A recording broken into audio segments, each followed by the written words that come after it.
आज हम जो टॉपिक पढ़ रहे हैं वो है मॉडुलस ऑफ इलास्टिसिटी। इसके 3 टाइप्स है मॉडुलस ऑफ इलास्टिसिटी के। पहला है Young's modulus,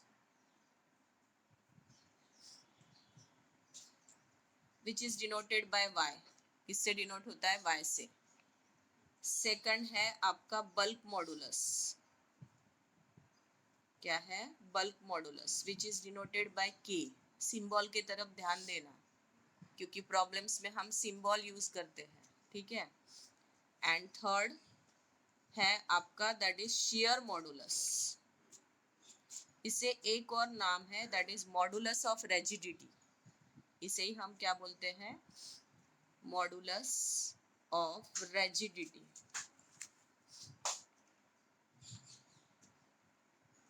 which is denoted bye, ये सिंबल आपके लिए नया है, इट इज डिनोटेड बाय ईटा। इसे क्या बोलते हैं? ईटा।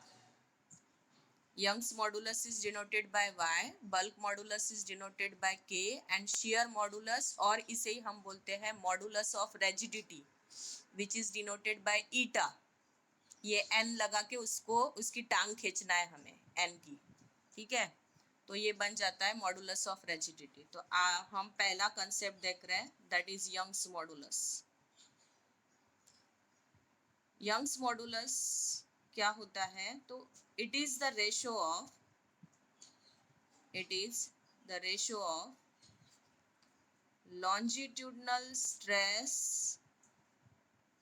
to longitudinal strain।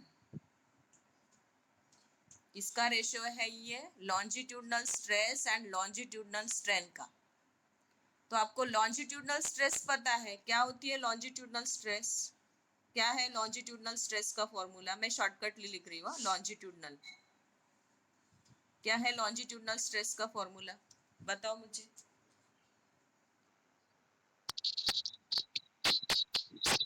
mg upon pi r square पेक्षाही change in length upon sorry force per unit area असं म्हणायला काही हरकत नाही। लॉन्जिट्यूडनल स्ट्रेस के बाद में लिखेंगे हम उसको mg upon pi r square.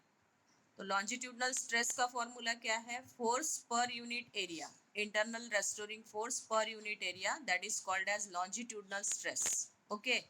अब फोर्स यानी आपको पता है मास इनटू ग्रेविटी। हमने एक रॉड लिया था जिसको हमने एक मास अटैच किया था, तो इस पे जो फोर्स अप्लाइड हो रहा है, इस रॉड पे जो फोर्स अप्लाइड हो रहा है वो कितना होगा? That is mg। ग्रेविटी इस पे अप्लाइड करेगी तो फोर्स का फॉर्मूला यानी यहाँ पे m इंटू इस पे एक्सेलरेशन ड्यू टू ग्रेविटी भी आएगी, तो फोर्स का फॉर्मूला क्या जाएगा? That is mg। अब बचा area.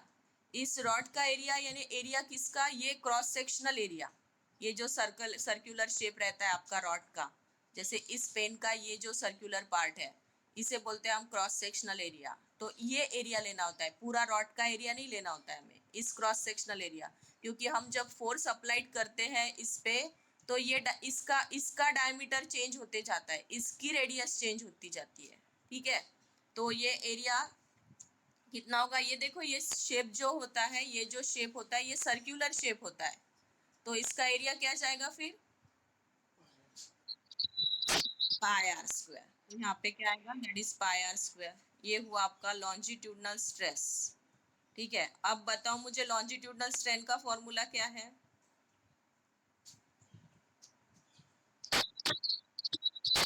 Change in length upon original length. Change in length is denoted by small L and original length is denoted by capital L. Small L हम किसके लिए यूज कर रहे हैं? चेंज इन लेंथ के लिए। ये भी ध्यान रखो सिंबल के तरफ क्या बोला है उसने। इस लेंथ को एलोंगेटेड लेंथ भी बोलते हैं, इसे एक्सटेंडेड लेंथ भी बोलते हैं।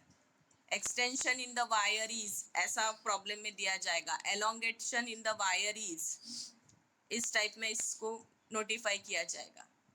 तो longitudinal strain is change in length upon original length. Change in length is denoted by small L and original length is denoted by capital L. तो Young's modulus y is equals to क्या है formula हमारा? Longitudinal stress upon longitudinal strain. और longitudinal stress हमें पता है, हमने जो फाइंड आउट की है फ्रॉम 1 and 2, कितनी की है? mg/πr², ठीक है, mg/πr² upon longitudinal strain that is small l upon capital L। इस डिवाइड का हम अगर मल्टीप्लाई करें तो उल्टा चला जाता है, ये mg/πr² एज इट इज, और ये small l upon capital L, इस डिवाइड का मल्टीप्लाई करोगे तो capital L upon small l। तो ये फॉर्मूला क्या बनता है, mg capital L upon πr² into small l। किसका फॉर्मूला है ये, यंग्स मॉडुलस का, mgl upon πr² into small l, that is Young's modulus. अब ये यंग्स मॉडुलस हर एक वायर के लिए यानी हर एक मटेरियल के लिए डिफरेंट डिफरेंट होता है। आपके टेक्स्ट बुक में उसका एक टेबल दिया हुआ है, हर एक मटेरियल का यंग्स मॉडुलस दिया है। आप बोलोगे कि मैम इसका यूज कहाँ होता है, आप ये पढ़ा तो रहे हो, लेकिन ये यंग्स मॉडुलस, बल्क मॉडुलस, ये कहाँ यूज होता है। तो जब हम कोई कंस्ट्रक्टिव वर्क करते हैं, या जैसे अगर मुझे बोला जाए कि किसी क्या बोलोगे, वैली में से मुझे एक 10 टन का या 200 टन का ट्रक ऊपर उठाना है, तो मुझे ये पहले देखना होगा कि उसके लिए जो मैं क्रेन डाल रही हूँ, क्रेन के लिए जो मैं उसकी जो क्रेन की जो मेटल रहेगा वो किस टाइप का होना चाहिए। उसकी मैं देखूंगी कि उस मटेरियल का यंग्स मॉडुलस कितना है, उसकी स्ट्रेंथ, यंग्स मॉडुलस यानी उसकी स्ट्रेंथ भी बोल सकते हो आप, उसकी वो कितनी है वो देखनी पड़ेगी मुझे, और फिर मैं उस हिसाब से वो मटेरियल चूज करूंगी। क्योंकि अगर मैं अलग कोई मटेरियल लेती हूँ सपोज टू बी, और मैंने वो ट्रक उठाते उठाते, क्रेन से उठाते उठाते वो मटेरियल की जो आपकी वो चेन है वो अगर टूट जाती है, तो क्या काम का, कुछ काम का नहीं। तो उस समय हम देखते हैं कि उस मटेरियल का यंग्स मॉडुलस कितना होना चाहिए, यानी उसकी स्ट्रेंथ कितनी है, उसमें इलास्टिसिटी कितनी है, वो देखनी पड़ती है। नहीं तो हम अगर खींचते खींचते वो लंबी लंबी होते जाए और ब्रेक हो जाए, जैसे हमने अगर लोहे की या स्टील की नहीं ली और उसके जगह अगर हमने वो 10 टन का ट्रक है उसको उठाने के लिए हमने अगर 100 टन का ट्रक है और उसको उठाने के लिए अगर हमने रस्सी यूज की, तो वो पॉसिबल नहीं है, क्योंकि रस्सी कुछ देर के बाद क्या होगी, उसको लटक तो जाएगा वो, लेकिन खींचते खींचते वो टूटती टूटती जाएंगी। आपने टीवी पे देखा होगा, कोई हीरो लटकता रहता है, नाली में से वो निकलता रहता है, इधर रस्सी, इमोशनल सीन बनाते हैं, रस्सी इधर धीरे धीरे धीरे धीरे टूटते जाती है, उस टाइप का। तो वैसे उसके लिए भी हो सकता। तो हम इसके लिए क्या करेंगे, तो पहले हम उस मटेरियल का देखेंगे कि वो कितनी मोटी होनी चाहिए, मटेरियल कितना, उसमें स्ट्रेंथ होना चाहिए, यानी उसका यंग्स मॉडुलस कितना होना चाहिए। ये सारी प्रोसेस हम उसमें करते हैं, जैसे आपके टेक्स्ट बुक में हर एक मटेरियल के लिए दिया होगा। कहाँ है वो चैप्टर,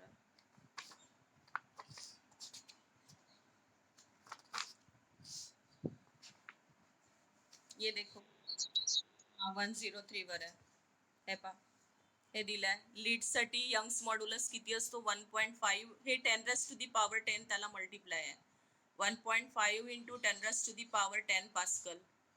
ग्लास के लिए कितना होता है, तो 6, एल्यूमिनियम के लिए 7, सिल्वर के लिए 7.6 यंग्स मॉडुलस है उसका, गोल्ड के लिए 8.1 है, ब्रास के लिए 9 है, कॉपर के लिए 11 है, और स्टील के लिए 21 है। हम इस मटेरियल के यंग्स मॉडुलस पे हम देखेंगे कि वो कितना टन का है, क्या है। तो मैं पहले तो उसका वो सारा निकाल लूंगी। कैसे, मैं देखूंगी कि उस ट्रक का मास कितना है, उसको ग्रेविटी अप्लाई कर दूंगी। मैं जो वायर यूज कर रही हूँ उसका क्रॉस सेक्शनल एरिया की रेडियस ले लूंगी, वायर की लेंथ, और अगर सपोज उसमें एलोंगेशन होता है 10 टन देने के बाद, उसमें माइनर अमाउंट में कितने अमाउंट में एलोंगेशन होता है वो भी देख लूंगी, और फिर पूरा सब डाल के मैं उसको सॉल्व कर लूंगी, और जो वैल्यू मिलेगी उस टाइप के यंग्स मॉडुलस का मुझे मटेरियल लगेगा उस ट्रक को वैली में से निकालने के लिए। ये सारा सोचा जाएगा। जब जब वो इंस्ट्रूमेंट बनेगा किसी चीज के लिए, तो वह पहले सोचेगा, ये सारी बातें सोचेगा, तब जाके वो इंस्ट्रूमेंट बनेगी, तब जाके वो क्रेन बनेगी। किस मटेरियल के लिए किस टाइप की चेन होनी चाहिए, वो उस हिसाब से उसको डिसाइड करेगा। ऐसा नहीं कि हाँ हम लाते हैं तो हमें सिर्फ यूज पता होता है, हम डायरेक्ट वो मशीन लेके आते हैं, क्रेन लेके आते हैं, उस पे उससे हम उठा लेते हैं, हमें इतना ही पता होता है, लेकिन वो बनाने के लिए जो मैकेनिज्म लगा है पूरा, वो ये सारा मैकेनिज्म लगा है। तब जाके वो हर एक चीज के लिए अलग अलग मटेरियल यूज करके उसको अप्लाई करता है, इस टाइप का। तो ये जो हुआ that is a Young's modulus. और Young's modulus resist the elastic solid to elongation और कंप्रेशन, यानी जो भी आपका सॉलिड मटेरियल है उसके एलोंगेशन को रेजिस्ट करता है आपका यंग्स मॉडुलस। ये जो एलोंगेशन होते जाता है वायर में, इसको रेजिस्ट करने का काम कौन करता है? तो यंग्स मॉडुलस। उसको कंप्रेस करने का काम कौन करता है? Resist and compress, resist the elongation and compression. Young's modulus का क्या काम है? It resist compression and elongation, इसको अपोज करने का काम करता है वो। कंप्रेशन को और एलोंगेशन को अपोज करने का काम कौन करता है? तो यंग्स मॉडुलस करता है, ठीक है, दैट इज यंग्स मॉडुलस। अब हम आते हैं सेकंड हमारा है that is a bulk modulus which is denoted bye के। मैं इसके फोटो भेज दूंगी आपको। सेकंड देखिए, सेकंड पार्ट आता है आपका that is a bulk modulus. ये पहला पार्ट समझ में आ गया सबको? किसी को कुछ प्रॉब्लम है उसमें? है क्या? It is the ratio of, what is mean by bulk modulus? It is the ratio of volume stress to volume strain, volume strain. इसका रेशियो है ये volume stress upon volume strain, ठीक है, बल्क मॉडुलस। अब volume stress क्या होती है बताओ मुझे फिर से, वॉल्यूम स्ट्रेस क्या होती है? क्या है वॉल्यूम स्ट्रेस का फॉर्मूला? क्या होता है वॉल्यूम स्ट्रेस में? ती स्ट्रेन झाली, फोर्स, अपन फोर्स पर यूनिट एरिया ही अप्लाइड करते हैं, लेकिन उसके चेंज किस में होता है? जैसे मैंने कल आपको एक एग्जांपल, मैंने एक बलून का भी एग्जांपल बोला था उस दिन कि अगर मैं एक बलून लेती हूँ और उसको चारों डायरेक्शन से मैं उस पर फोर्स अप्लाइड करती हूँ, तो किस में फर्क होता है? इसके वॉल्यूम में भी थोड़ा सा चेंज होता है, साथ में उसके प्रेशर में भी चेंज होता है। तो जब हम फोर्स पर यूनिट अप्लाई करेंगे तो उसमें काय में चेंज होगा, उसके प्रेशर में चेंज होगा, और साथ में काय में चेंज होगा, उसके वॉल्यूम में चेंज होगा, ठीक है। तो वो change in volume upon original volume that is called as volume strain. Volume strain क्या होता है आपका? Change in volume upon original volume, that is called as volume strain. ये आपका ओरिजिनल वॉल्यूम है, ये आपका चेंज हुआ हुआ वॉल्यूम है डीवी। तो इसका जो रेशियो आएगा उसे हम बोलते हैं वॉल्यूम स्ट्रेन। तो अब इसका यूनिट क्या आएगा, सॉरी इसका फॉर्मूला क्या बनेगा? Bulk modulus K is equals to volume stress upon volume strain.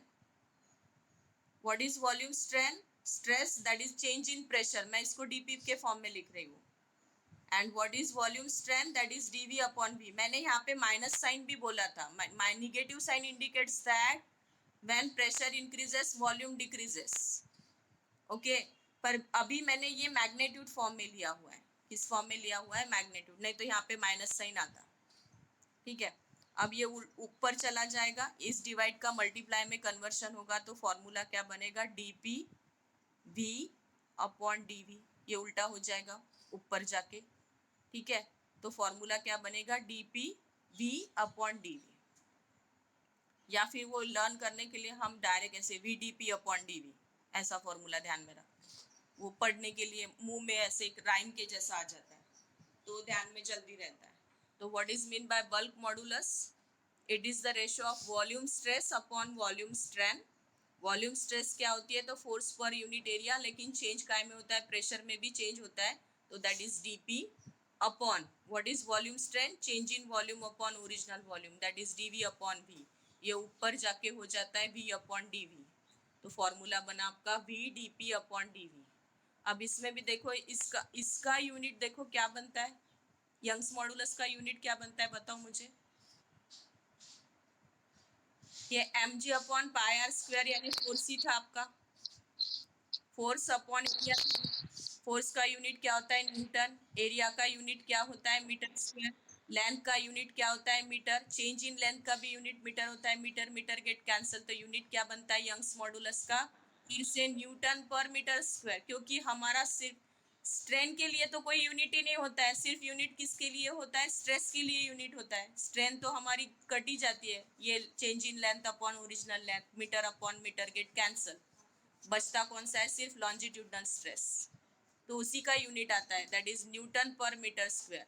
Unit हुआ ये, और डायमेंशन आपको पता है, हमने निकाला था न्यूटन पर मीटर स्क्वायर यानी पास्कल, यानी प्रेशर का dimension L-1 M1 T-2, that is the dimension of Young's modulus. वैसे ही बल्क मॉडुलस में भी आओ, ये भी वॉल्यूम है, ये भी वॉल्यूम है, मीटर क्यूब गेट कैंसल हो जाता है, बचता क्या है? सिर्फ प्रेशर। और फिर से प्रेशर का यूनिट क्या है? न्यूटन पर metre square, that is L-1 M1 and T-2, फिर से वही आ जाएगा उसमें। ठीक आहे, हे कटत आहे तर मी तुम्हाला याचे फोटो पाठवते आहे बेटा, फोटो पाठवणार आहे मी तुम्हाला, पूर्ण याचा फोटो पाठवणार आहे, तर त्याच्यामुळे तुम्ही त्याचं लोड नका घेऊ, मी कसं कसं शिकवत जाते त्याच्याकडे लक्ष द्या. ठीक आहे, कारण हे सगळे कॉन्सेप्ट तुमच्यासाठी नवीन आहे. हा, क्या बोलना है? आवाज कट रहा देवराज, शायद देवराज बात कर रहा, कौन बात कर रहा है? आवाज कट रहा है, आप चैटिंग में बोलो मुझे क्या है, तो घिसा पिटा आवाज आ रहा तुम्हारा.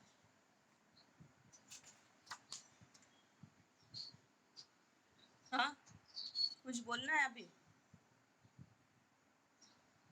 हाँ देखो, ये बल्क मॉडुलस भी दिया है आपको, हर एक चीज का बल्क मॉडुलस दिया है आपके टेक्स्ट बुक में, ये देखो, लीड का, ब्रास का, ग्लास का, एल्यूमिनियम का, लेकिन ये वॉल्यूम वाइज हुआ, ये ध्यान में रखो, ये वॉल्यूम वाइज हुआ. ठीक है, और ये किसको रेजिस्ट करता है? मॅम फॉर्म्युला मधला कटत नाही, कळत नाही आहे का?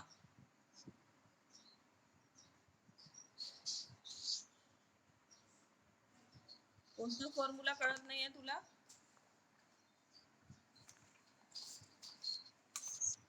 हा, कटत काय आहे?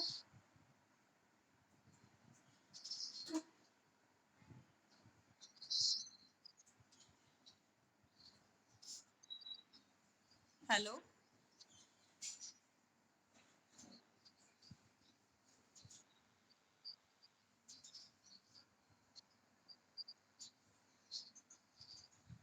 रश्मि क्या बोल रहे हो आप? मॅम फॉर्म्युला मधला वी कटत नाही का? नाही बेटा, हे कसं कटणार आहे? हे चेंज इन व्हॉल्यूम आहे. DV, DV is the change in volume, not V we get, ही अलग क्वांटिटी नहीं है, ही एकच क्वांटिटी है. DP is the change in pressure. D इस चेंज डी नोटिफाई करने के लिए हम उसमें डी लगाते हैं, चेंज इन वॉल्यूम दिखाने के लिए हम उसे डी दिखाते हैं, यानी फाइनल माइनस इनिशियल, ऐसा इसका कंसेप्ट होता है डीवी का. ये एक ही क्वांटिटी है, अलग अलग नहीं है. जैसे अगर आप आपका नाम लिखते हो रश्मि, तो रश्मि का RASHMI, ये एक ही वर्ड है. वैसे डीवी ये एक ही क्वांटिटी है, इसलिए ये वीवी नहीं कटेगा, ये ध्यान में रखो. जहाँ पे डीवी आता है, डीपी यानी डी जहाँ पे लग जाता है, स्मॉल डी, जहाँ उसे डेल बोलते हैं हम, डेल, चेंज इन लेंथ. तो ये जो है डेल ऐसे भी डिनोट करते हैं, डेल ऐसे भी डिनोट करते हैं. चेंज डीपी डी से भी डिनोट होता है, स्मॉल चेंज रहा तो वो डी से डिनोट होता है, उससे भी थोड़ा बड़ा रहा तो इस डेल से डिनोट होता है, और सबसे बड़ा रहा तो कैपिटल डेल से डिनोट होता है. ये कैपिटल डेल्टा, ये स्मॉल डेल्टा है, तो ये वीवी नहीं कटता है, ये ध्यान में रखो. वो एक डीवी एक पूरी क्वांटिटी है. हम वर्ड की तरफ ध्यान दो ना, आप चेंज इन वॉल्यूम बोला है ना हमने. ठीक है, अब ये किसको रेजिस्ट करता है? बल्क मॉडुलस किसको रेजिस्ट करता है? तो गैसेस, लिक्विड एंड सॉलिड, इसको यानी उसके चेंज इन वॉल्यूम को रेजिस्ट करता है. गैस के, लिक्विड के और सॉलिड के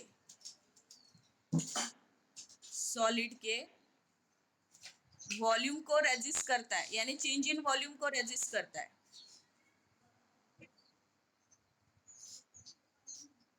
it resist change in volume of gas, liquid and solid. ठीक है, ये इसका काम है। नेक्स्ट लास्ट वाला पोर्शन आपला तो है मॉडुलस ऑफ रेजिडिटी, और उसे हम बोलते हैं शेयर मॉडुलस, थर्ड वाला। किसी का माइक ऑफ ऑन है, प्लीज ऑफ कीजिए, विच इज डिनोटेड बाय ईटा। फिर से, it is a ratio of